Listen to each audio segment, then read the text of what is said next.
We set sail for Lamalera, a small fishing village in Indonesia. Lamalera is on a mountainous volcanic island where the poor soil is not suitable for farming. Villagers depend for survival on a centuries-old hunting tradition, whaling.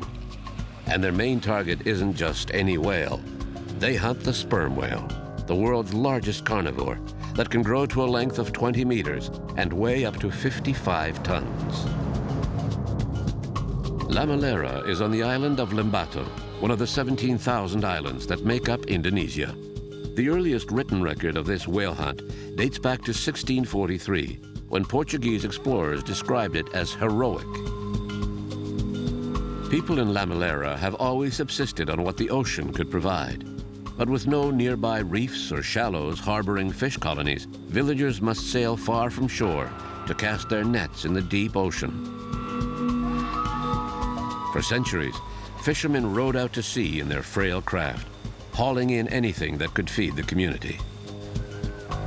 But these meager catches were not enough to ensure the village's long-term survival. So they developed a whaling technique using handmade harpoons. But in the early 2000s, a sophisticated new piece of fishing gear was added to the tackle box, the outboard motor. There are now about 30 outboards, and they've completely transformed what villagers still call traditional fishing. Sharks, rays, and dolphins are choice targets, and much easier to catch with motorcraft. While they still use traditional boats to hunt the sperm whale, motorcraft help in various ways. We depend on sperm whales. We do catch dolphins and rays, but without the sperm whale, the community could not survive.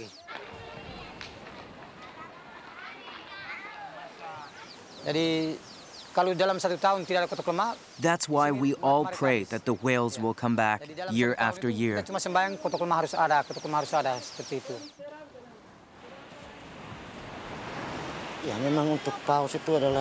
Whales are vital for the inhabitants of Lamalera. Without them, we die of starvation. Long classified as traditional subsistence activities, hunting and fishing in Lamalera are not subject to any quotas or bans on harvesting for the protection of endangered species.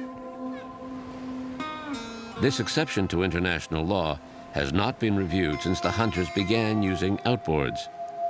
Villagers still consider their practices as ancestral activities essential to their survival.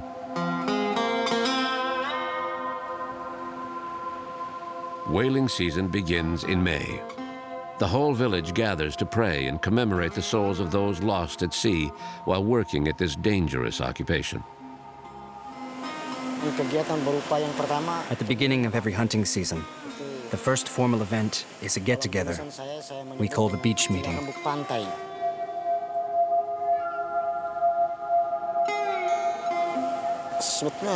We talk about various issues concerning the hunts to come.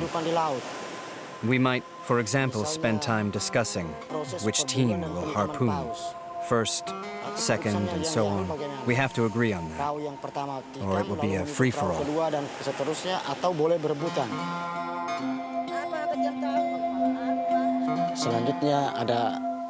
Then later that night, we make an offering of candles and flowers to the memory of those lost at sea. They are our heroes.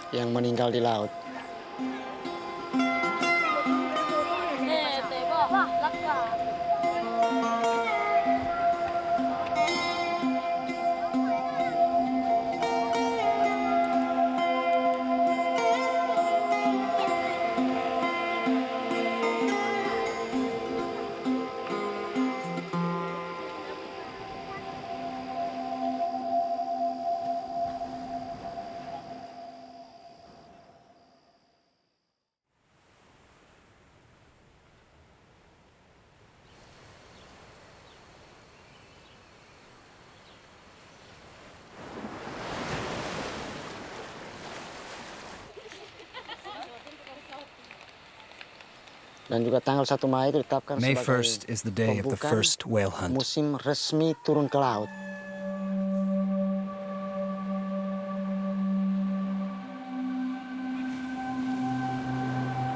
pada saat itu juga setelah misa, The day begins with a blessing of the boats ada and the upacara men. pemberkatan laut.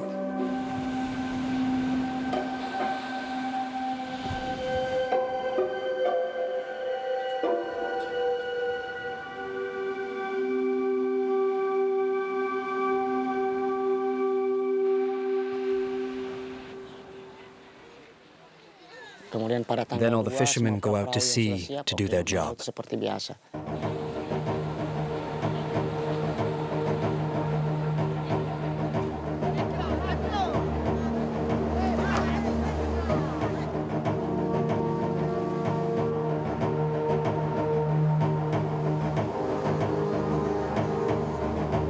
Traditional boats called tena used to be propelled by oar or sail. But nowadays, the large craft are towed far out to sea where the whales can be found. There's a ban on hunting blue whales, but we're allowed to catch sperm whales and orca. We are dependent on waves and plankton. If plankton is abundant and the waves head towards us, then the whales will come to us. If the waves go out to sea, the whales won't come.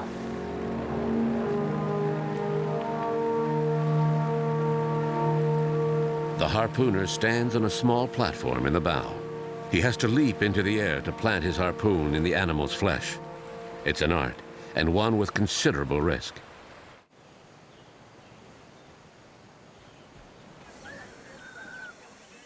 It's a difficult and dangerous job, and results in many casualties. I've been hunting whales my whole life. I started when I finished grade school, and I stopped 3 months ago, when I lost my leg. Some lose their lives. Others bear the scars of a battle lost in the name of tradition.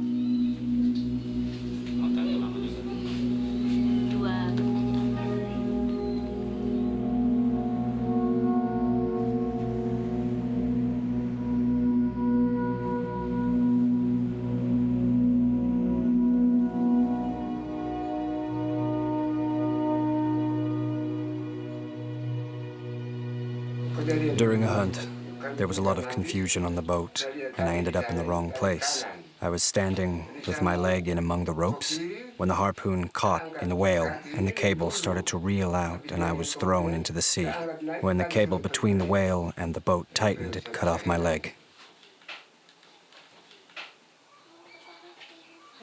It was a big whale, but we lost it.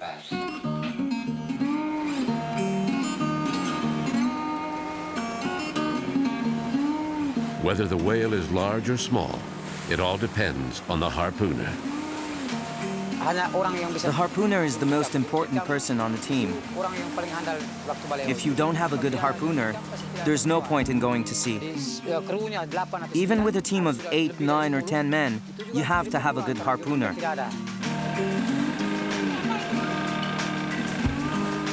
A real harpooner has to be able to stand straight up at the front of the boat without getting nervous or feeling any fear when he sees the red eyes of the whale. A harpooner can't make a mistake. The rest of the team expects him to be successful no matter what.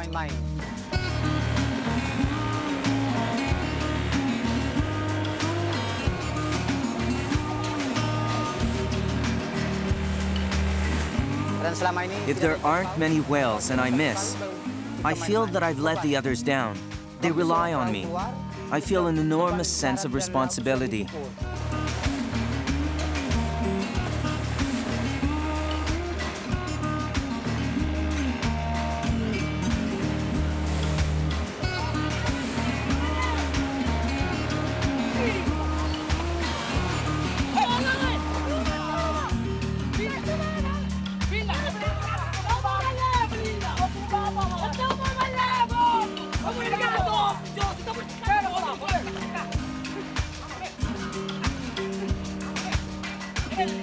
It's a lucky escape for this killer whale. The harpoon fell out, and we're unlikely to see him again anytime soon.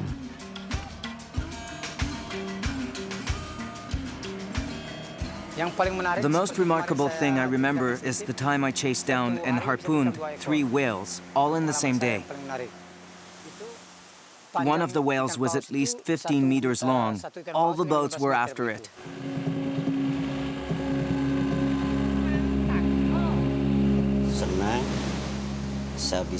Being a harpooner is a source of pride, mainly because it's a skill handed down from father to son. My father was not a harpooner, so I'm even prouder because of that.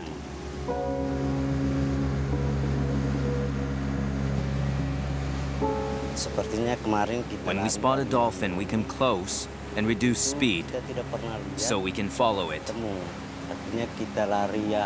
But it's tricky. Dolphins are unpredictable. They zigzag all over the place.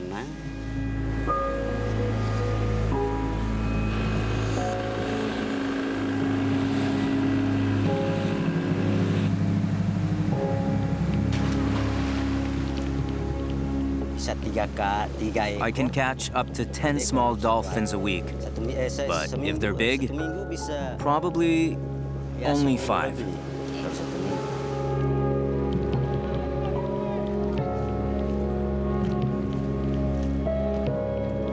The recently introduced use of motorboats has changed the way they hunt and greatly increased the pressure on a variety of vulnerable species.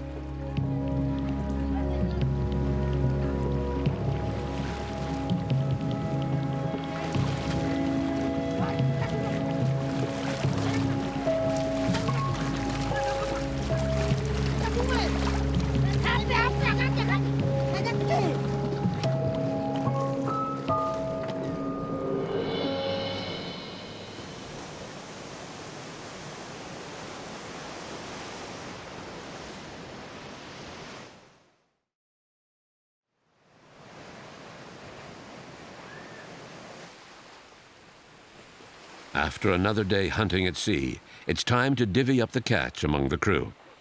In a well-established distribution system, the harpooner and the boat's owner are allotted the best pieces.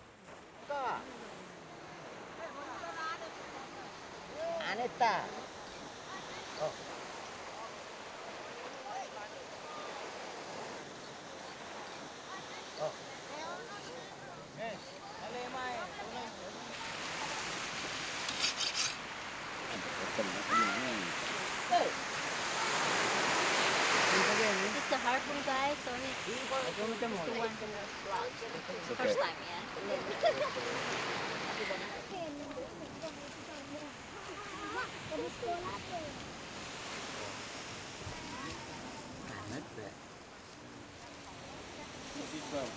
How do they eat that? Is it dry in the sun or?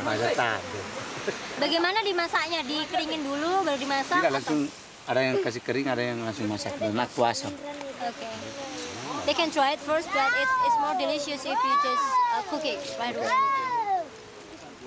Obviously, for Westerners like ourselves, these images are very hard to accept because we have an almost emotional relationship with dolphins. When we come to places like this, I think we have to set aside our opinions, our Western point of view, to be able to understand this culture, even a little. But it's not easy. The numbers given by the harpooner are food for thought. If this one boat takes 10 dolphins a week, how many dolphins are caught every year by the Lamalera fleet's dozens of boats? And what is the impact on marine species now that motorboats are part of the hunter's arsenal? In this corner of the world, there are no scientists to track population numbers. Don't you think you're hunting too many dolphins? No, not at all. There will always be dolphins. Fishermen believe that their God knows what's good for them and would not put all these animals in their path if it wasn't right.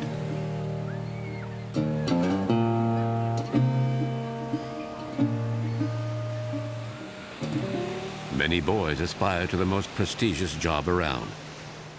For generations, harpooners have commanded great respect here in the village because they contribute to feeding the whole community. For these youngsters, The dream of confronting a big sperm whale out at sea is very real.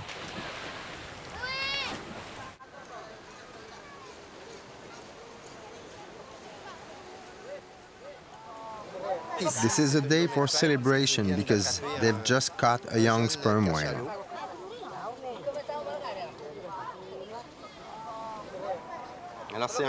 It's a young male. You can tell from the teeth. It's a male. Hard to tell the exact age, but he's still fairly small. It's probably easier for them to catch the smaller ones. The main harpooner thrust the first harpoon into the whale. That harpoon is on a rope, and the rope is attached to a small wooden boat, which the whale now has to pull. Obviously, the idea is to exhaust the whale. Once the animal slows down, they'll come in closer and shoot more and more harpoons into it, attached to other boats. So by increasing the amount of drag on the animal and tiring it out, they'll eventually be able to deliver the death blow. It's an ancient technique used by very few people anywhere in the world.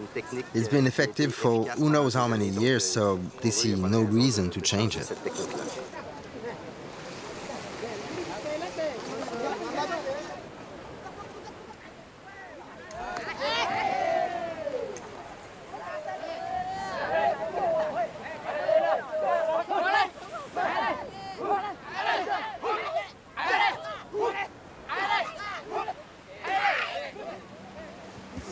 We heard it was a difficult hunt. Is that so? Yes. It was very tough. 2 of the 11 boats tipped. It took us an hour and a half to get the boats back in position. Other harpooners had to jump in to lend a hand. It was a difficult hunt.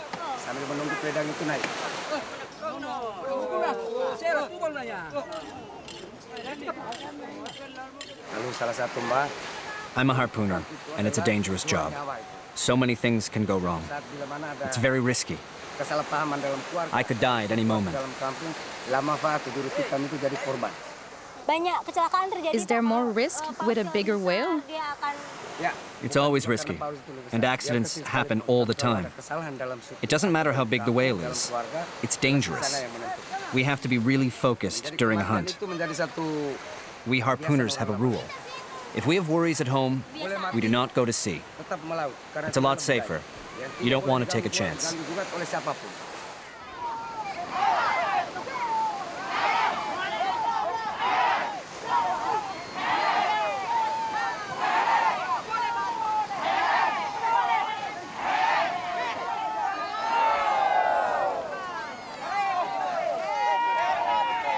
How many whales did the village caught this year? Sudah berapa paus yang diambil tahun ini, Pak? Tahun ini 2013 ya? Ya. This year, we've caught 25. 25 ekor. Teman-teman di desa 25? That's a lot, isn't it? Ambilnya, Pak. No, it's not too many. If we could catch more, we would. We need them. They're our survival. Ladang kehidupan. Bagi orang Lamalera, We're not going to empty the sea by catching 25 whales a year. They're a gift from God. There will always be plenty of whales.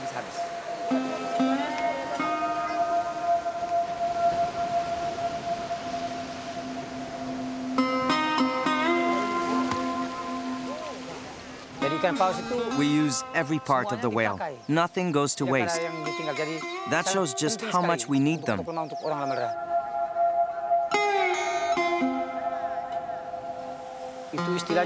We have a saying here that goes, we should all have food to eat, not just our relatives, but everyone.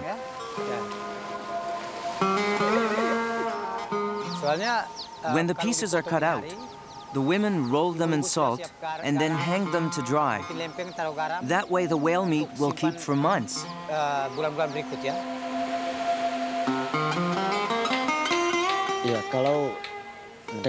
The whales are our livelihood. We depend on them. A single whale will feed the community for a month.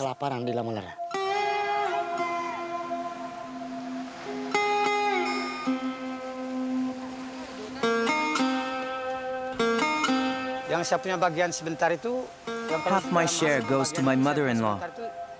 I also give some to my neighbors and to the widows.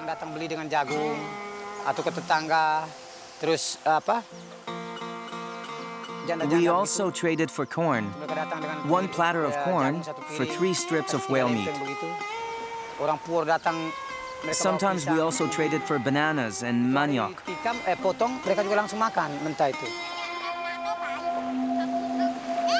The treasure will be divided according to a precise ritual. The crew that first harpooned the whale claims the choice pieces, but the whole community benefits from this manna from the sea. Tomorrow, the chief will come down from the village, and the head will be set aside for him. The oil will be shared among the members of the village, but the head is always reserved for the chief.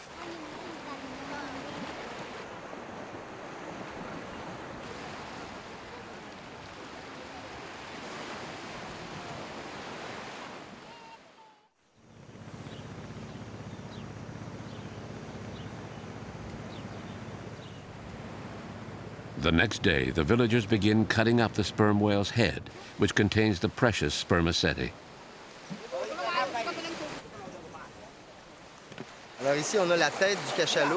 So this is the head of the sperm whale with its single blowhole, which is to the right of center. That's typical. So the blow is always at a slight angle. They will cut off the part of the head that contains the spermaceti, a very valuable oil. Sperm whales are part of Odontoceti, or toothed whales. They have only 1 blowhole, unlike baleen whales that have a double blowhole. The blowhole is off-center, and within the structure is where you find the spermaceti oil. When the whale is alive, its internal temperature is 37 degrees Celsius, so the spermaceti is in liquid form.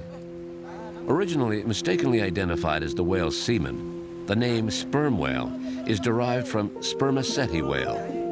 But below 30 degrees, the spermaceti solidifies into a spongy wax.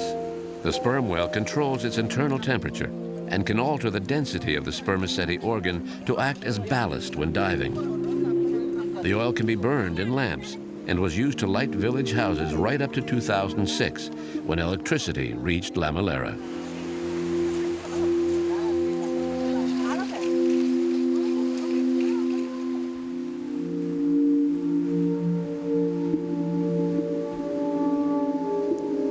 At the end of the process, everything has been cut, dried, salted, and stored.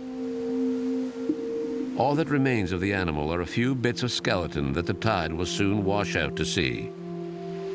Life goes back to its usual slow pace until the next whale kill. This was the 25th sperm whale killed in just the last 4 months. At a conservative estimate, we're talking about several tons of food per slaughtered whale, in addition to the dolphins, rays, sharks, swordfish, and other fish caught every day. Yet, the total population, including the surrounding area, is no more than 2,000.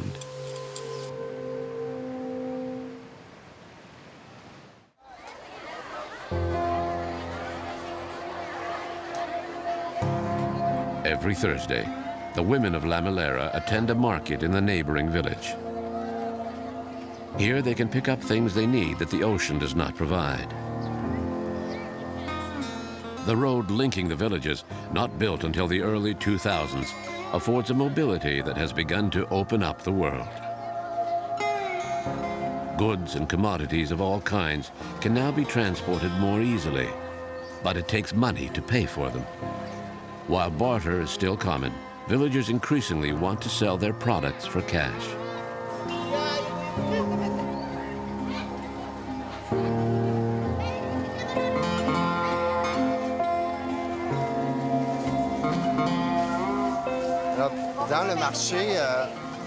In the market, we figured that a package of whale meat like this, that contains 2 or 3 pieces, is worth about $1. So whale meat is not worth much compared to other types of fish or even some vegetables that are not very common here, like carrots. But what doesn't get sold, the woman will try to barter for something else. Galeo. Good? She's traded this for a root vegetable, and she'll do the same here.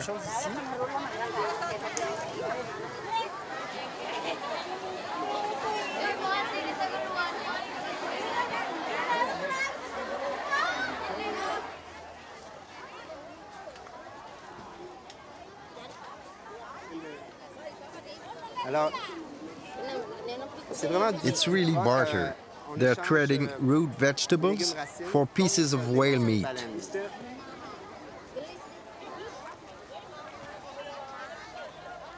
Not so long ago, whale meat was the basis of the local economy. But access to modern equipment and the free circulation of goods have altered life on this Indonesian island. Motorboats now set drift nets that catch vast numbers of fish. With modern technology being used to scoop up ever more marine life, some environmental groups have begun to question the legitimacy of traditions, especially where endangered species are concerned.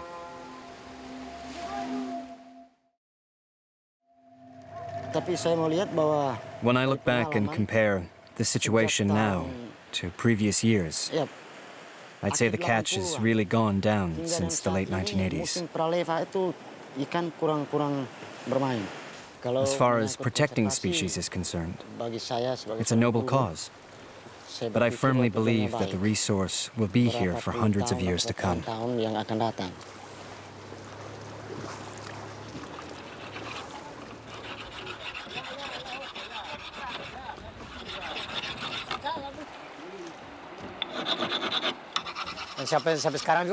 We've always lived off what the sea gives us, and that includes whales.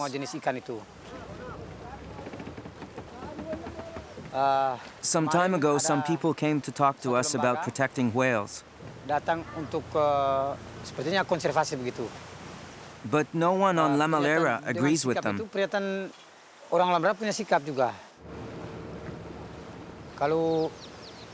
What we are doing is legal. The International Court of Justice permits our traditional hunting practices.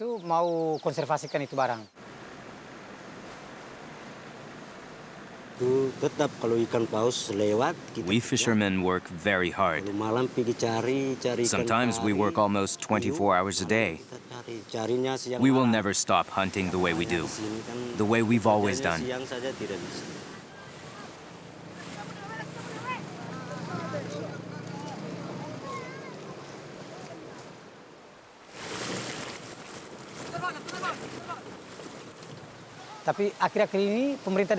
Not long ago, the local government tried to make us give up hunting, but we refused because this is traditional hunting and because all of the equipment we use is made by hand. No one can stop us from doing this. It would be an insult to our ancestors. It may be hard to accept that this can still qualify as traditional fishing, especially compared to the way things were done before outboard motors came on the scene.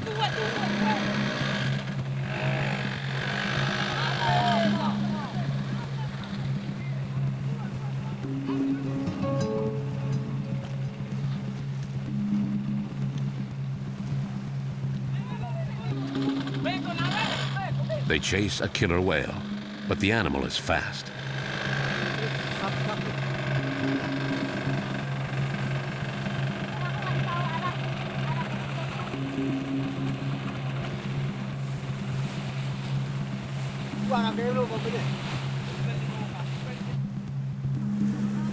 Dolphins. This time the boat was able to catch up to the fleeing animal.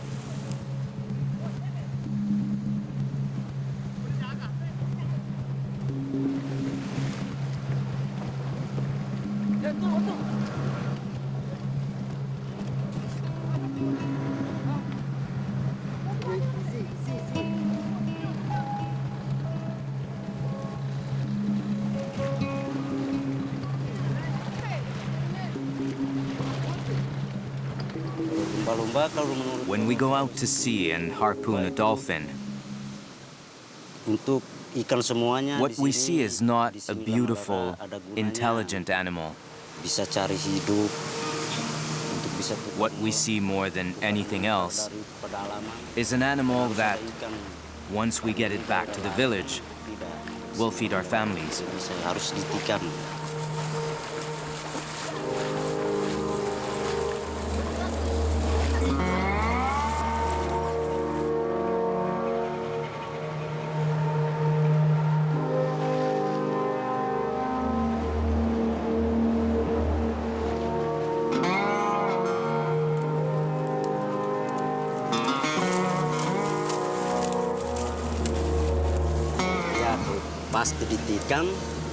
We believe it's important to strike a dolphin's snout to shorten its suffering. That technique has been passed down from our ancestors.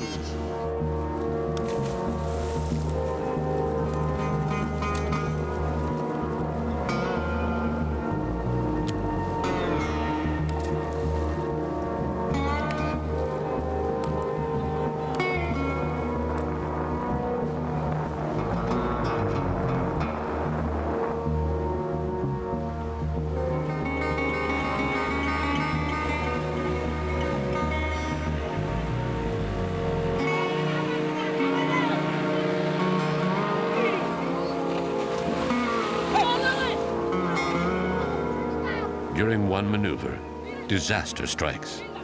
The motorboat has struck the harpooner, causing a serious head injury. John, can we go to Ulandoni because the local hospital nearby, like just in front of our boat? Oh yeah, okay.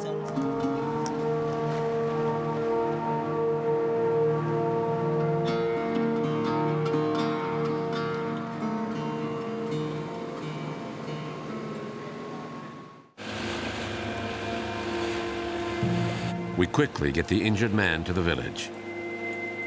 On the way back, another unforgettable event brings a difficult day to a close. A crew member spots a familiar shape, and the boat makes straight for this shadow on the surface. The sight of an enormous manta ray sends the hunters into a frenzy. They struggle mightily to capture the animal.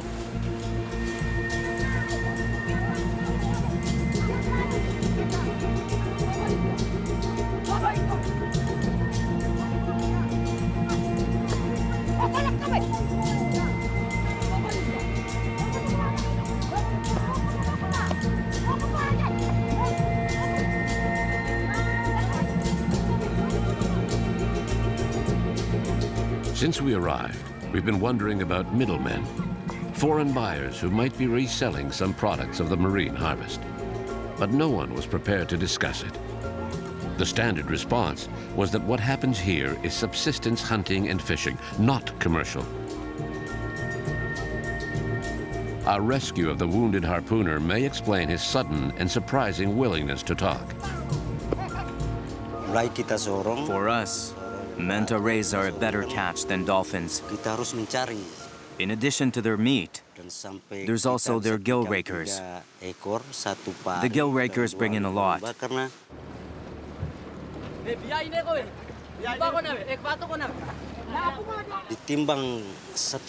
get $50 a kilo for the gill rakers. We have a buyer here on the island. He sells them to a middleman who ships them to China. For shark fins, it's different. We have another buyer who ships them overseas. We get a lot of money for them too. We know that Chinese importers pay a great deal of money for the gill rakers. Did you know that the manta ray gill rakers you sell for $50 a kilo go for $500 a kilo on the market?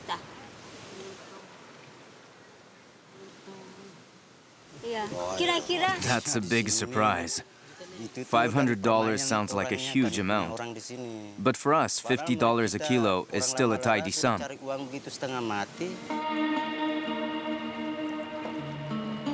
The devastating effect of middlemen is well known.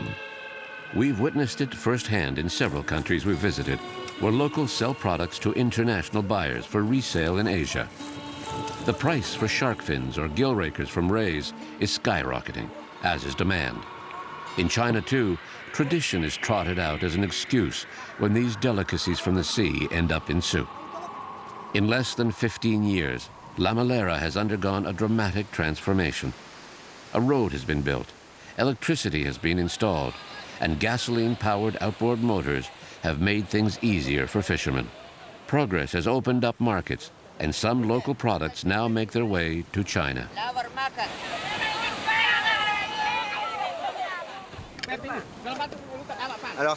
So it's been a good night's fishing on Lamalera. Here on the beach this morning we find many different species, swordfish, mahi-mahi, but there are also a lot of fish that are on the endangered species list. This morning we see a number of species of shark, there are dolphins, a lot of rays, and especially hammerhead sharks. Worldwide stocks of hammerhead have dropped by 98% in the last few decades because of overfishing. But here there's an exception because of traditional fishing. It may be time to ask how far we're prepared to go in respecting cultures when we're talking about endangered species. We're also beginning to feel that we're wearing out our welcome here in the village. I think they'll start urging us to ship out pretty soon. They seem to be more and more annoyed by the camera, so this may soon be the end for us on Lamalera.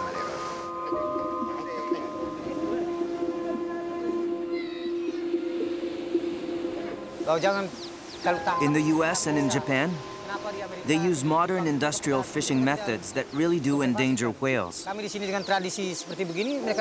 That's not the case with us. But they want us to stop from hunting? Why don't they make them stop and leave us alone? If people think we're overfishing, they're not being fair.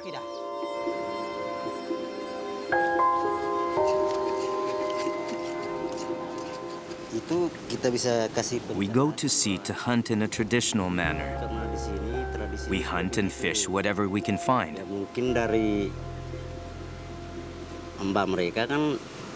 If people are bothered by the way we do things here, that's their problem, not mine.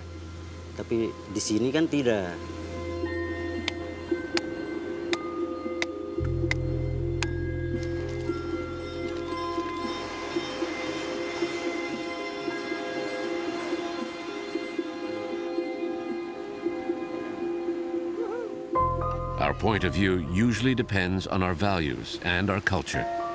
It's easy to condemn, and for many of us, often our first instinct. But putting an end to the whale hunt will have major social consequences here. On the other hand, can we accept the status quo with no scientific tracking and oversight? Beyond any ideological position, one question remains fundamental and universal. How far are we prepared to go in harvesting species that are threatened with extinction?